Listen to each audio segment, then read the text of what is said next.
Chào các em. Trong video trước mình đã hướng dẫn các em trả lời part 2 chủ đề về movies. Trong video này mình sẽ nhờ ChatGPT chấm điểm và sửa bài.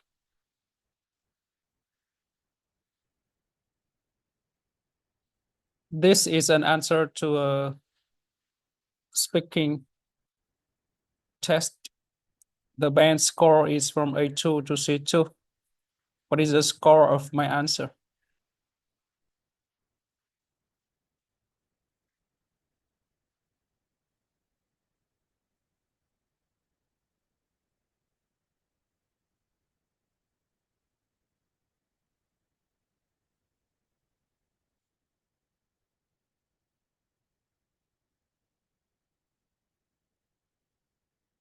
Ok, mình được B2. Strengths. Mình sẽ giải thích từ đầu nhé. Your answer shows clear organization. Câu trả lời cho thấy bố cục rõ ràng này. Strong attempt. Nỗ lực để giải thích quan điểm này. Some nice vocabulary, một số từ vựng đẹp.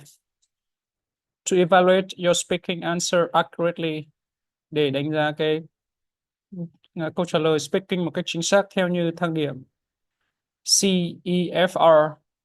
Như cái thang điểm CEFR là cái thang điểm Common European Framework of Reference for Language, kiểu thang điểm gọi là khung châu Âu ấy. Khung thang điểm châu Âu, nó đánh giá về thành thạo một ngoại ngữ, nó không chỉ là tiếng Anh đâu mà các thứ tiếng. Đấy, thang điểm từ A2 đến C2. We consider four key criteria. Chúng tôi xem xét bốn cái criteria, bốn cái tiêu chuẩn. Tiêu chuẩn criteria. Criteria. Fluency and coherence, sự trôi chảy và coherence, sự mạch lạc. Lexical resource, tức là về vốn từ này. Gram, grammatical là ngữ pháp này, và accuracy là sự chính xác này, cuối cùng là pronunciation.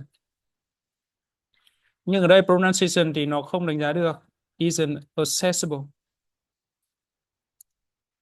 Thì nó đánh giá ba cái kia được xếp B2 thì nó cũng tự động cho pronunciation B2. Strengths, clear reasoning, suy luận thì rõ ràng. You explain why action movies are suitable for your students with multiple well-developed points. Bạn giải thích tại sao phim hành động phù hợp với học sinh với nhiều những cái điểm được phát triển tốt: martial arts, role models, relaxing effect, logical organization, kết cấu logic. Your ideas are presented in paragraphs with transitions like. Các ideas được trình bày trong những cái đoạn văn với những cái transitions, những cái từ gọi là chuyển. Transitions, những cái từ nó chuyển tiếp ấy. Những cái từ chuyển tiếp. For example, also in terms of about. Đấy. Vocabulary, từ vựng suitable, positive impacts, kind-hearted, compassionate individuals, strengthen friendships, criminal scenes, là những cái solid range, tức là những cái range, những cái phạm vi từ vựng nó rất là vững chắc. Areas for improvement, những chỗ cần cải thiện. Grammar, some awkward phrasing or small errors, which bring great moments. Nó nên dùng là chữ great moments, offer exciting moments. Okay. The movie genre often has meaningful stories for viewers. Thì xem xét nói này, often conveys meaningful messages. If students want to see cartoon movies, better want to watch cartoons. Consistent verb tense would have is too childish, is present. Why earlier you said didn't choose. Keep it consistent in the present. Gì sao mình nói I didn't choose. I don't choose. I don't choose. I didn't choose.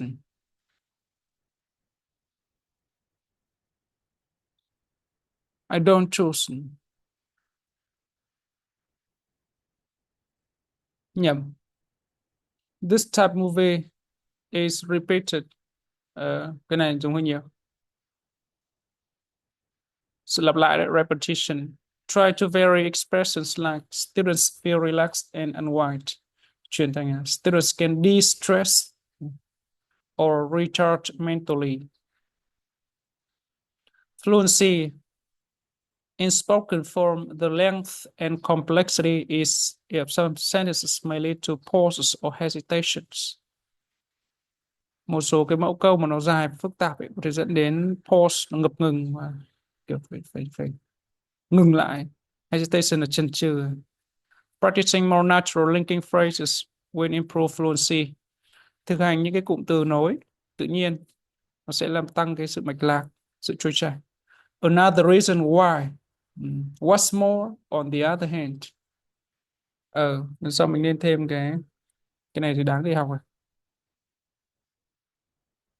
Another reason why. Đúng rồi.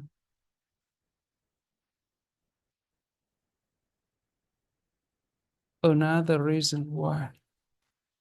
Hay. What's more, on the other hand thì hay dùng. Tại sao lại be two? You present and explain viewpoints clearly on a familiar topic. Bạn trình bày quan điểm rõ ràng ở một cái chủ đề quen thuộc. You show the ability to develop arguments with support. Bạn thể hiện khả năng phát triển. Arguments là tranh luận, đúng không? Argument, luận điểm, lập luận, đúng không? Với những cái support. Your grammar and vocabulary are functional and sometimes expressive. Ngữ pháp và từ vựng thì đầy đủ chức năng này.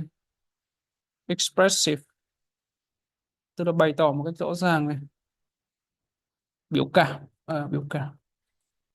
Functional là đúng chức năng, kiểu dùng đúng chức năng. But not consistently accurate, nhưng mà nó không chính xác một cách liên tục, nhất quán. Hoặc là không đủ thành ngữ để đạt C1. With more precise phrasing, better grammar control, and more natural collocations, you could reach C1. Nó cần những cái cụm từ nó phải độ chính xác cao hơn này, ngữ pháp tốt hơn này. Collocation tức là những cái collocation nó gọi là sự kết hợp các từ vựng ấy. Nó phải tự nhiên hơn. Đó. Thì mới được C1. Collocation. Collocation. You could reach C1. Vậy nó đề xuất để được C1 này. Use more advanced linking phrases. Dùng những cái cụm từ nối nó nâng cao hơn, như là one of the key benefits is that. One of the key benefits is that. This can be particularly beneficial for. This can be particularly beneficial for. Another potential downside might be. Another potential downside might be. That. Improve grammatical control. Cải thiện ngữ pháp này. Practice more conditional sentence. Có thêm câu điều kiện. Past voice. Mệnh đề quan hệ. Polish vocabulary, tức là kiểu mài giũa từ vựng. Polish làm bóng từ. Ý là làm bóng. Polish làm bóng. Ý là dùng từ hay hơn. Use synonyms and collocations like boost their mood. Serve as role models. Boost their mood. Serve as role models. Dùng những cụm này thì sẽ điểm cao này. Encourage physical activities. Physical activities. Đấy. Ok. Mình sẽ lên trên còn cái gì hay để ghi lại đâu nhỉ?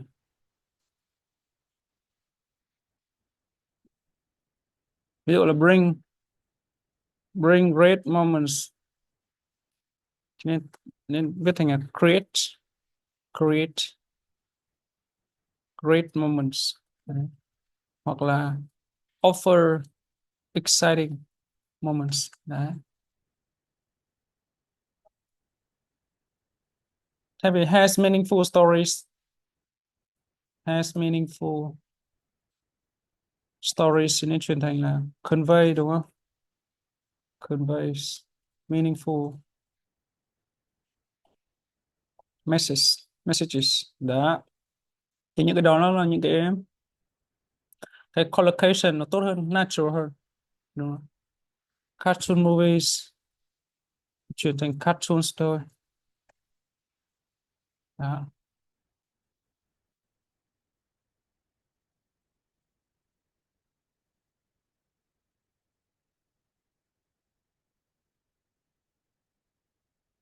Ok. Bây giờ mình sẽ nhờ nó sửa kỹ hơn.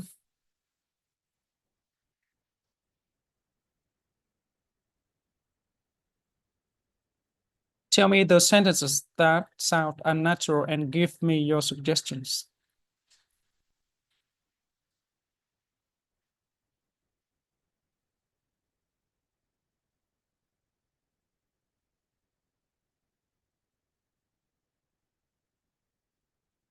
Đầu tiên này, I'll choose action movies for my secondary students because I think this type of movie is suitable for them.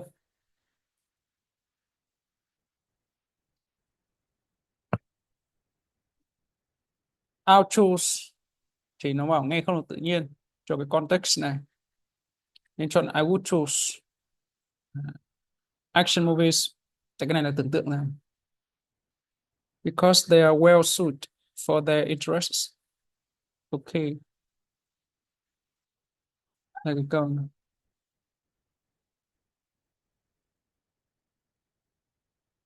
Cái chuyện là I would choose. I would choose action movies for my secondary students.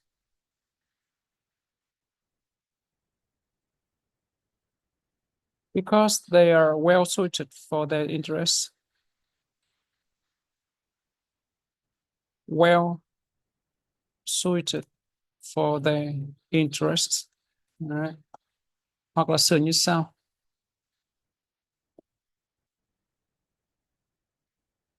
Action movies are good fit for my secondary students. Action movies are a good fit for my secondary students. Which is why I would choose them. Which is why I would choose them. Đó. Which is why là cái này rất là nên dùng. Okay, it has many interesting scenes with martial art performances, which bring great moments and can have a positive impacts on their lifestyles. Martial art performances là nghe nó không tự nhiên. Bring great moments thì nghe nó mơ hồ. Positive impacts on their lifestyles thì nó quá là formal. They often include. Mình dùng chữ has nhiều quá nên thỉnh thoảng phải dùng chữ include đúng không? Exciting martial art scenes that inspire and entertain students, encouraging a more active lifestyle. Okay.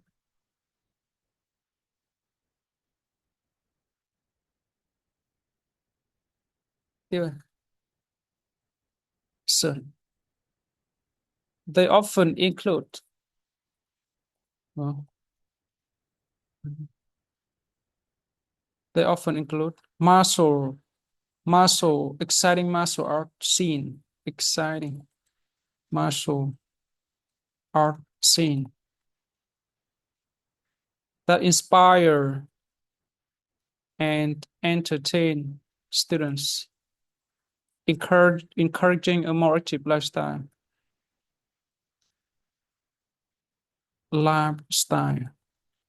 Đấy. Tiếp. After the movie, they may want to practice martial arts or be inspired to be as active as the characters they have watched. The characters they have watched thì là một cụm từ không tự nhiên. After watching the movie, they might feel motivated to take up martial arts. Take up or become more physically active as the characters. Ok. Sửa tiếp. Thứ ba câu này là sửa hết. After watching the movie.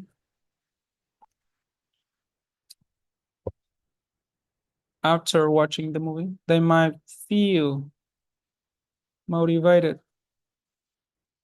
to take up martial arts, or become more physically active, like the character. Ok, thì xong cái đoạn thứ nhất. Em thấy rằng là đề xuất sửa hết. If the movie genre often has meaningful stories for viewers. It's như sau. This genre often conveys meaningful messages through its stories. Okay.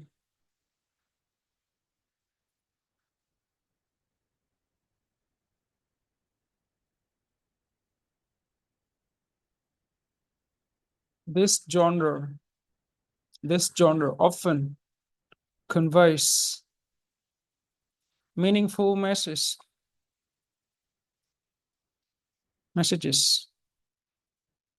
through its stories. Thay vì has meaningful stories thì là conveys meaningful messages, là truyền tải những cái thông điệp ý nghĩa. Messages là ý nghĩa, là thông điệp. Action movies frequently feature storylines cốt truyện ấy. Đúng nhỉ, storyline đúng không? Nó còn có plot là cốt truyện, storyline là cốt truyện, cũng là cốt truyện, nó bằng plot with valuable life lesson. Okay. No. Action movies frequently feature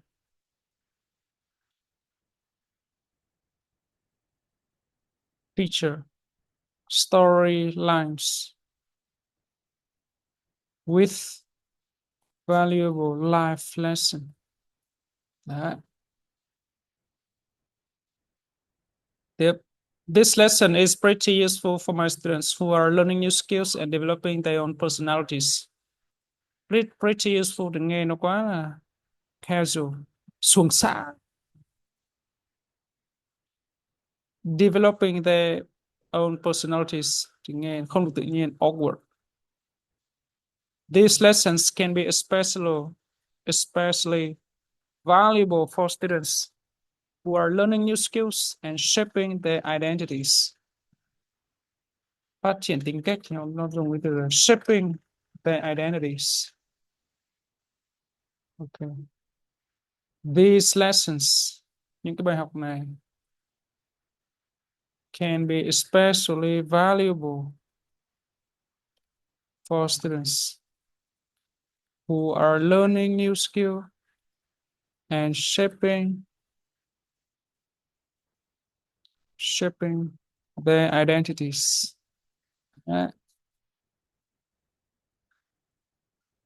Developing their own personalities. Và nó chuyển thành shaping their identities. Shaping their identities. Định hình bản sắc của mình. Develop personalities.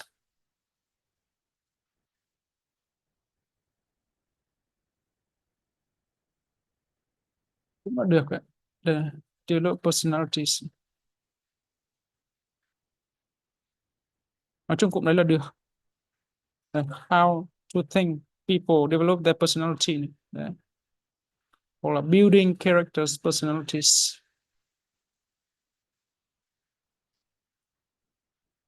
Just such an answer. Develop personalities. 27. 27 cũng cũng hay dùng phết. Shape identities.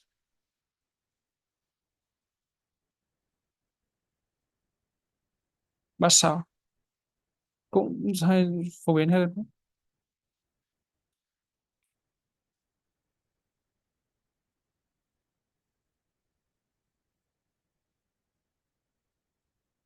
Shape the identity.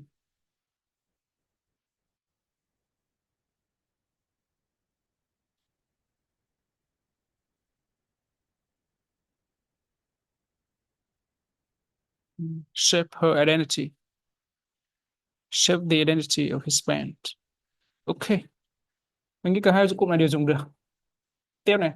The good examples in the movie surely encourage them to become compassionate individuals. Surely thì nghe quá strong.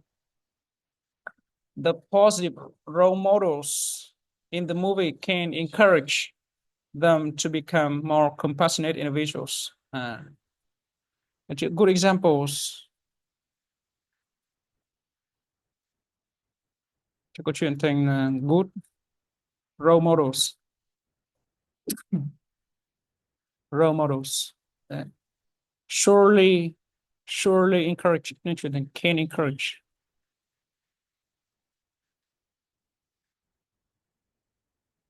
Okay. This helps the students feel relaxed and unwind after long hours of studying hard at school.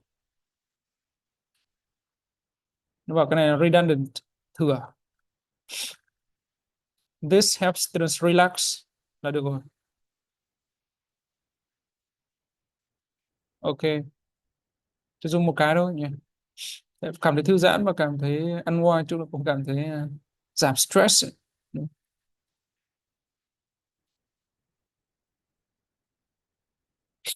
This helps students relax. Ok. Từ cái việc là help students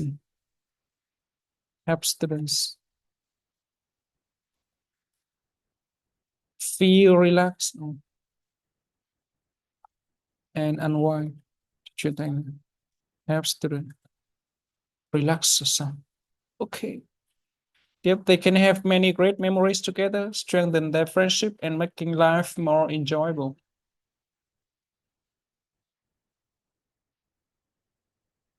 Nó bảo nghe thì ổn, nhưng có thể làm cho tự nhiên hơn. Với một cái slide rewording. Rewording là diễn đạt lại. It also helps them create lasting memories together. Mình dùng chữ great memories, dùng chữ lasting. Have thì thành create. Strengthening their friendships and making school life more enjoyable. Okay.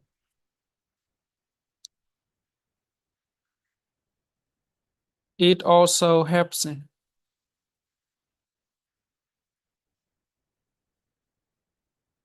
Đây, cái này chúng đoạn dưới.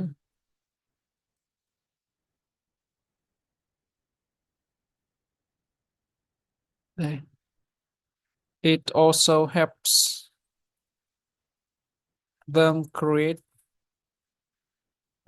lasting memories together, strengthening their friendship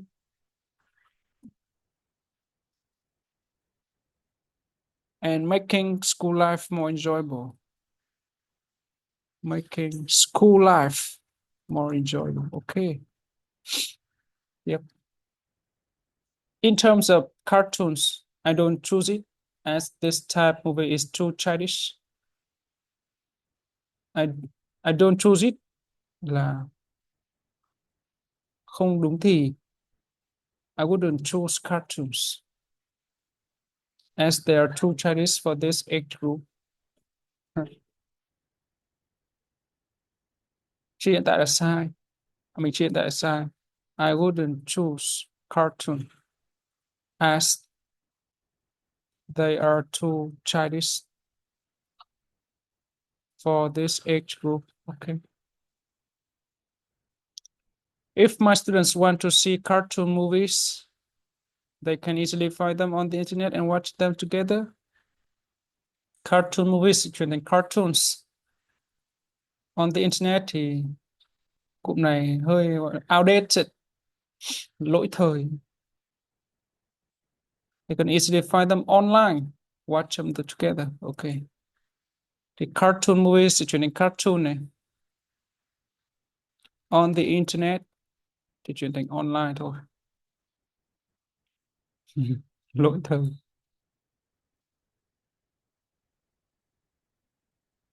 Tiếp. About detective films is not a good choice for my students because this type of movie tends to have a lot of criminal scenes. Criminal scenes. As for detective films. About chuyển as for. About thì không có phù hợp cho việc vào opener. Opener cho việc vào một cái ý mới, mở đầu. I don't think they are suitable because they often involve criminals, crime scenes.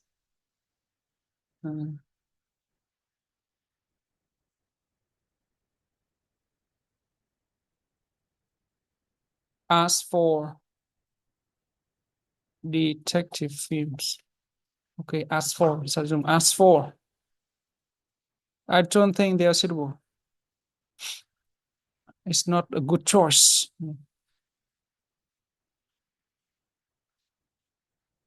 Because they often involve crime scene. Những cái cảnh tội phạm.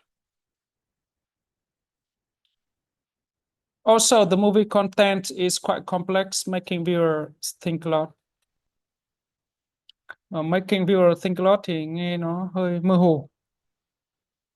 Their storylines are quite complex. Câu chuyện thì rất là complex. Dùng chữ storylines hoặc plot. May require more concentration, yêu cầu sự tập trung, than my students are comfortable with. Also, their storylines are quite complex. Okay.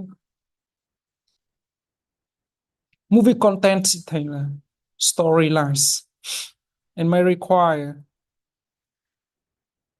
more concentration. Yêu cầu sự tập trung hơn than my students are comfortable with. Yêu cầu sự tập trung hơn so với cái mà học sinh chúng tôi vẫn hơn cái mức mà học sinh tôi cảm thấy thoải mái. Câu cuối này.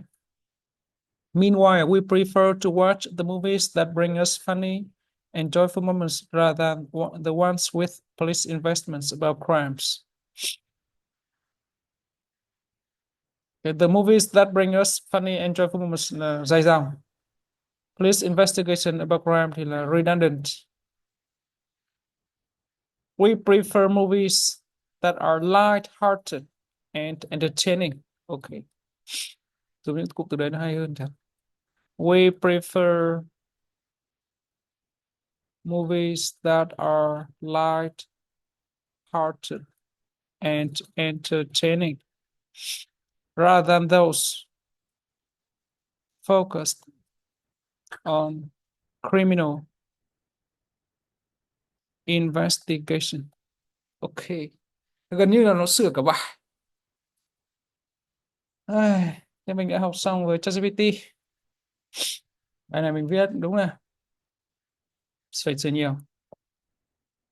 Ok, bây giờ mình sẽ đọc lại một lượt.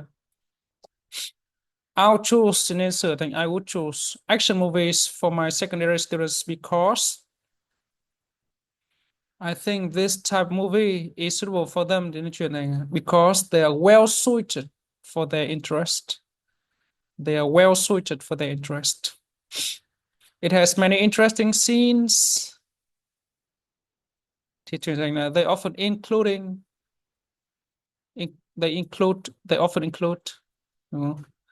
with martial art performances.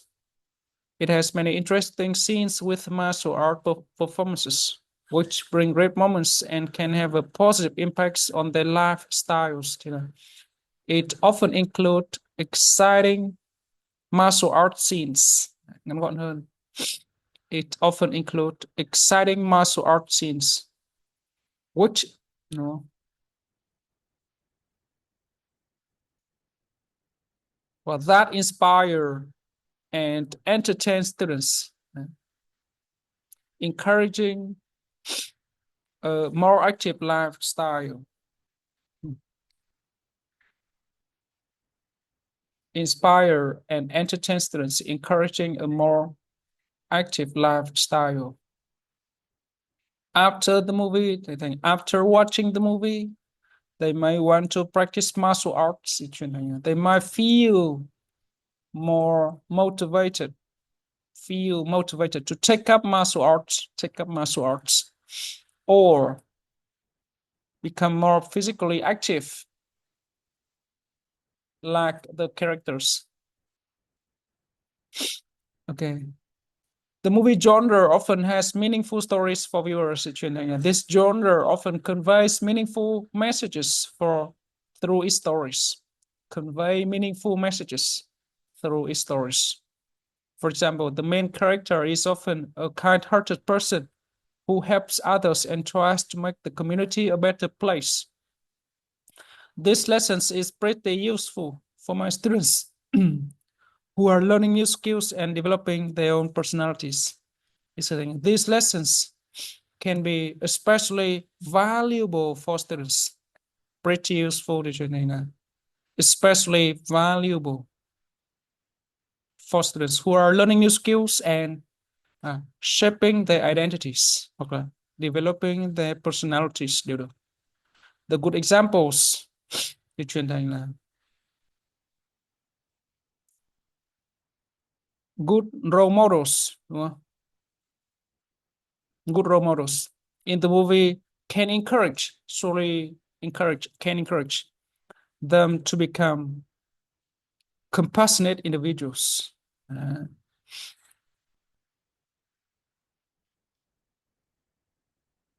Tiếp.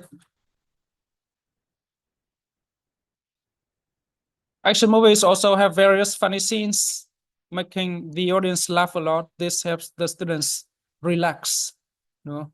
This helps students relax. After long hours of studying hard at school, they can have many great memories together. It also helps them create lasting memories together. It also helps them create lasting memories together, strengthening their friendships and making school life more enjoyable. Yep. In terms of cartoons, I don't choose it. I wouldn't choose it. I wouldn't choose cartoons as they are too childish for this age group. They are too childish for this age group. It's more suitable for primary school students. If my students want to see cartoons, cartoon movies, they can easily find them online and watch them together. About it, as for detective films, it's not good. It's not a good choice. I don't think it's suitable because they often involve crime scenes. Crime, which can make my students feel scared. Also, the movie content, the storylines are quite complex and may require more concentration than my students are comfortable with. Meanwhile, we prefer movies that are light-hearted and entertaining rather than those focused on criminal investigations. Ok. Hôm nay là gần như là sửa hết. Vậy là mình đã học xong với ChatGPT. Hy vọng em đã học được nhiều điều hữu ích. Sau mỗi buổi học với ChatGPT như này thì mình học được rất là nhiều những cái cái collocations, mình nói những cái cụm từ nó nghe nó tự nhiên hơn, nó chính xác hơn, nó tinh gọn hơn những cái gì mình nói. Thường thì mình nói theo giọng văn Việt xong rồi cố gắng diễn đạt nó bằng tiếng Anh thì nghe nó hơi dài dòng. Đấy, nên bài của mình nó mới chỉ dừng ở chữ understandable, nó là dễ hiểu thôi, chứ còn để mà hay được như người Anh thì phải còn phải học với ChatGPT nhiều. Chào các em.